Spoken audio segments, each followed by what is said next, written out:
الفاتحة.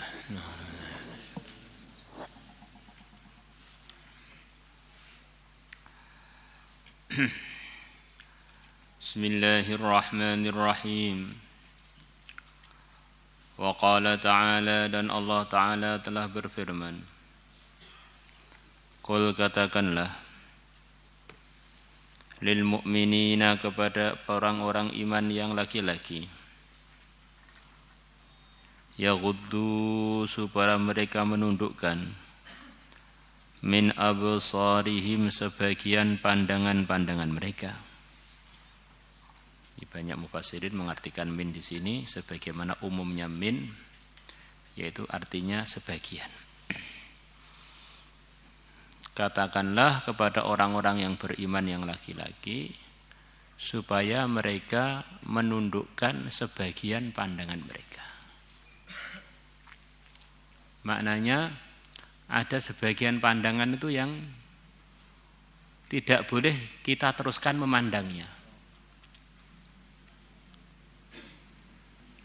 Dan makna yang lain, sebagian pandangan itu kita tidak apa-apa memandangnya, bahkan bisa berpahala di dalam memandangnya. Bahkan bisa wajib di dalam memandangnya.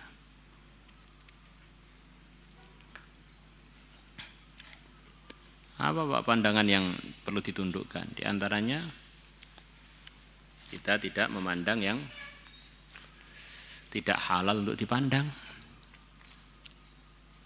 Seperti selain istri kita, selain mahram kita.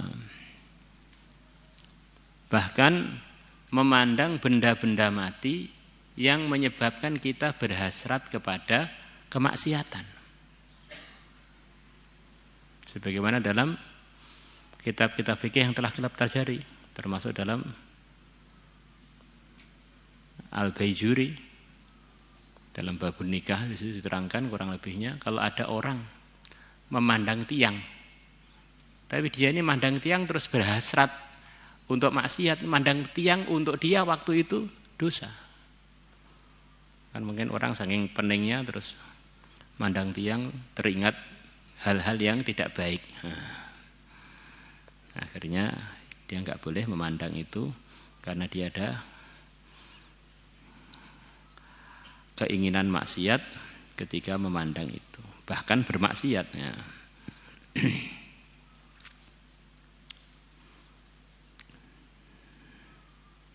Memandang baju terus ingat kepada yang pakai baju, ingat kepada maksiat bersama yang pakai baju atau maksiatnya yang pakai baju. Nah, bisa saja.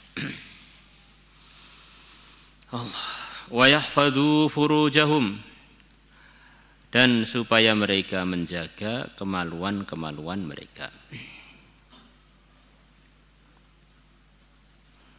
Perintah wa yahfadhu furujahum selepas yaghuddu min absarihim. Walaupun wawu itu bukan untuk tartib aslinya, tetapi ini semacam isyarat bahwa orang itu akan sulit menjaga kemaluannya dari maksiat kalau dia tidak menjaga matanya dari maksiat. Makanya ja'a Zaidun wa Amrun. Bisa saja Zaidnya duluan, Amrnya duluan.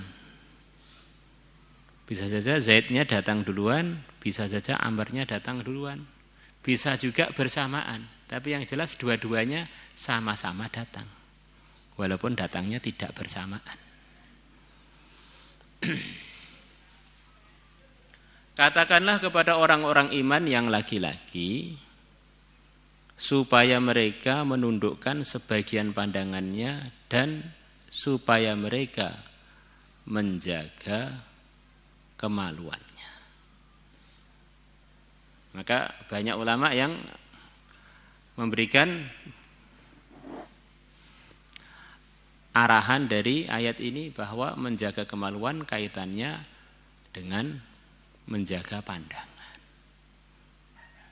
Tapi ada yang mengartikan wawu sebagaimana umumnya wawu, yaitu artinya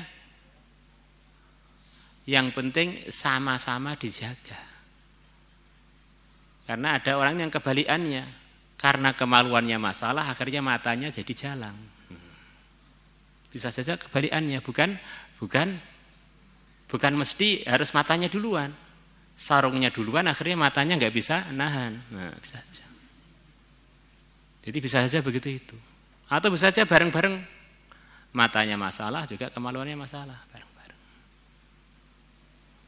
Maka harus dijaga semuanya. Bisa dipahami ya? Sebagaimana keterangan Ja'a Zaidun wa Amrun tadi. Kedua-duanya sama-sama datang. Bisa bersamaan, bisa salah satunya lebih duluan. Yang penting sama-sama mengerjakan namanya kedatangan.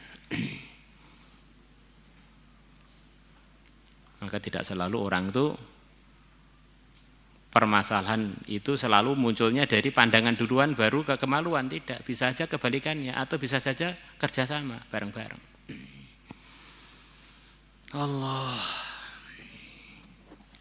Zalika yang begitu itu menundukkan sebagian pandangan dan menjaga kemaluan. Azka lahum, lebih membersihkan mereka. Kalau kita pengen bersih, maka jagalah sebagian pandangan dan jagalah kemaluan. Innallaha sungguhnya Allah khabirun maha mengetahui bima yasna'u dengan apa yang mereka buat. Wa qul dan katakanlah lil mu'minat kepada para wanita yang beriman, yaghdudna min absarihin, supaya mereka menundukkan sebagian pandangan mereka.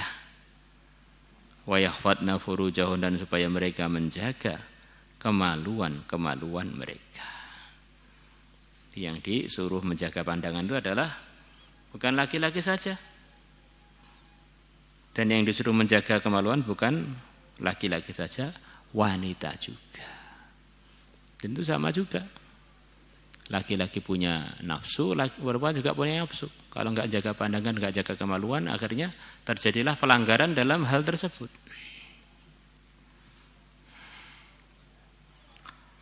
Wa qala ta'ala, dan Allah Ta'ala telah berfirman, wal hafizina furujahum wal hafizati wadh-dhakirina Allah katsiran wadh-dhakirat a'addallahu lahum maghfiratan wa ajran 'azima.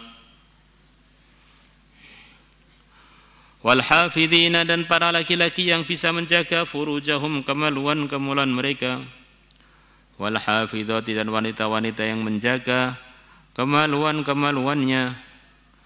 Wadh-dhakirina Allah katsira, dan para laki-laki yang mengingati Allah dengan ingat yang banyak.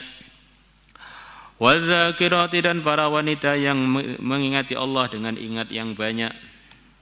Dalam surat Ahzab ayat 35 ini ada 10 golongannya orang beriman yang punya amalan-amalan yang istimewa.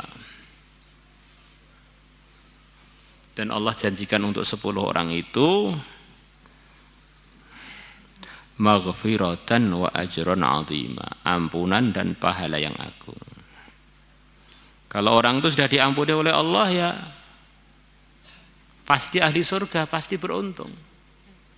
Orang bilang bisa masuk surga sebelum diampuni oleh Allah. Maka kalau mereka sudah diampuni oleh Allah, ya pasti bagian dari penduduk surga. Maknanya dia akan wafat husnul khatimah. Maknanya doa-doa dia akan makbul. Di dunia ini ada orang-orang yang enggak punya dosa, yaitu para nabi, para rasul. Maka mereka makbul, ditolong oleh Allah, dibela oleh Allah, pimpinan-pimpinan hidayah. Maknanya orang itu harus dianugerahkan oleh Allah, dia ini tinggal hidayahnya tok di tubuhnya, itu kotorannya enggak ada.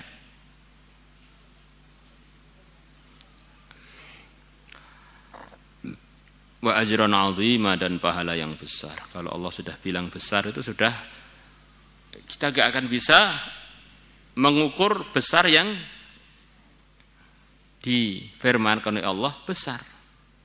dunia dengan segala isinya yang kita anggap besar ini, yang untuk keroyokan macam-macam orang yang cinta dunia, itu di sisi Allah tidak setara dengan sayap nyamuk. Enggak ada harganya. Andaikan dunia ini setara di sisi Allah dengan sayap nyamuk, ada harganya, maksudnya walaupun dengan harga yang begitu kecil. Allah tidak akan memberikan dunia ini kepada orang kafir tidak akan diberi walaupun seteguk air. Maka kalau kebanggaan itu dengan dunia, lucu. Dunia itu enggak ada harganya. Berharga kalau dikelola dengan aturan yang diridhai oleh Allah. Hakikatnya yang berharga ya aturannya itu. Kalau dunianya kan fana, akan hancur, akan ditinggal. Allah.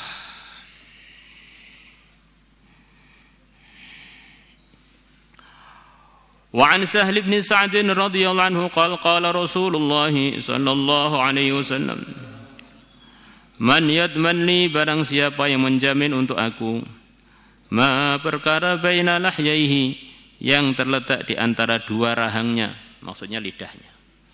Siapa yang menjamin kepada saya, dia bisa mengontrol lidahnya. Mengontrol lidahnya dari perkara-perkara yang tidak diridhai oleh Allah. Wa ma baina rijlaihi, dan perkara yang terletak di antara dua kakinya. Dan dia menjamin kepada saya bahwa dia bisa menjaga kemaluannya. Adman, maka aku menjamin lahu, untuk dia al-jannata, surga. Semoga termasuk kita. Hal jazaa'ul ihsan ihsan, kebaikan akan dibalas Allah dengan kebaikan. Al jaza' min jinsil amal, balasan itu dari jenisnya amalan itu.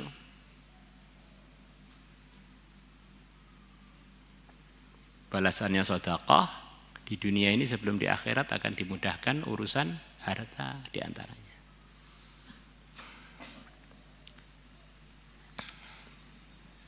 Balasan urusan menjaga kemaluan, dari kemaluan jadi asbab munculnya generasi. Kalau orang bisa menjaga kemaluannya, maka Allah akan keluarkan dari kemaluannya generasi yang soleh. Allah ceritakan bagaimana sifatnya ibunya Nabi Isa, yaitu Sayyidah Maryam. Allah sifati beliau dengan sifat dia telah menjaga kemaluannya. Maka keluar darinya seorang anak, yang anak ini jadi asbab hancurnya seluruh kebatilan tuntas di akhir zaman. Diberi anak yang luar biasa solehnya, karena ibunya bisa menjaga kemaluannya juga luar biasa sempurnanya. Wallati ahsanat farjaha fanafakhna fiha min ruhina wa ja'alnaha wa ibnaha ayatan lil alamin. Dan wanita yang dia telah bisa menjaga kemaluannya, Sayyidah Maryam, maka aku tiupkan pada dirinya min ruhina, dari roh kami, maksudnya dari roh yang dikehendaki oleh Allah, nyawa yang dikehendaki oleh Allah untuk ditiupkan pada dia, yaitu nyawanya Nabi Isa, ditiupkan tanpa melalui pernikahan. Di antara artinya min ruhina. Ada yang mengatakan min ruhina maksudnya malaikat Jibril datang, roh itu namanya malaikat Jibril, meniupkan janin kepada Maryam, janinnya Nabi Isa. Lepas itu bagaimana? Allah jadikan dia, yaitu Maryam dan anaknya, menjadi tanda kebesaran Allah untuk seluruh alam. Faja'alnaha wa ibnaha ayatan lil alamin. Seluruh agama selepas Maryam dikenalkan oleh Allah dengan Maryam, wanita idola, wanita percontohan. Semuanya nanti di akhir zaman akan tahu bagaimana hebatnya putranya Maryam, yaitu Nabi Isa, satu-satunya yang bisa mengalahkan Dajjal, satu-satunya yang bisa menghancurkan tuntas Ya'juj Ma'juj, dari wanita yang telah menjaga kemaluannya, yang telah resmi, dia telah lulus dalam urusan itu. Peresmiannya langsung Allah sendiri yang meresmikan, wallati ahsanat farjaha. Maka kalau pengen anak itu jadi asbab hidayah, tegaknya yang hak, hancurnya yang batil, diantaranya dengan menjaga kemaluan kita. Kalau sudah terlanjur Pak, pintu tobat selalu terbuka bagi orang yang sungguh-sungguh. Wal muradu bima baina yahlaihi al-lisanu adalah lidah. Wa ma baina rijlaihi al-farju adalah kemaluan.